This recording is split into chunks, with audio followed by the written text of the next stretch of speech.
جو خود سے مل لیتے ہیں نا، پھر دنیا ان سے ملنے کی ٹھان لے لیتی ہے۔ جگر کہانی آج پھر اسی پرندے کی ہے جس کو ہوا کی دنیا کا بادشاہ کہا جاتا ہے اور لوگ اسے باز کہتے ہیں۔ جگر مرغی کے ان انڈوں میں ایک انڈا اس باز کا بھی شامل ہو جاتا ہے۔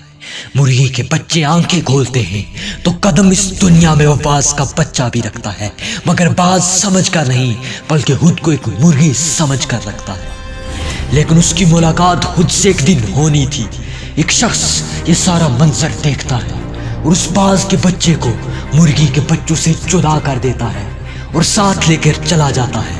اسے خوب سمجھاتا ہے کہ تم ایک باز ہو، باز بن کے جیو، پر وہ باز کا بچہ خود کو پہچاننے سے انکار کر دیتا ہے۔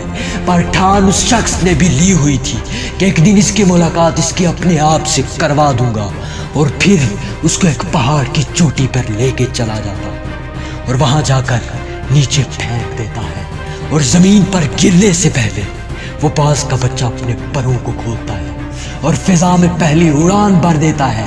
اسی وقت وہ خود کو پہچان لیتا ہے کہ میں اس دنیا میں ایک مرغی نہیں بلکہ ایک باز بن کر جینے کے لیے آیا ہوں۔ جگر خود کو پہچان لینا، یہ دنیا بھی ایک دن تمہیں پہچان لے گی۔ اور یاد رکھنا کہ جن کے اندر اکیلے چلنے کے حوصلے ہوتے ہیں نا، ایک دن انہیں کے پیچھے قافلے چلتے ہیں۔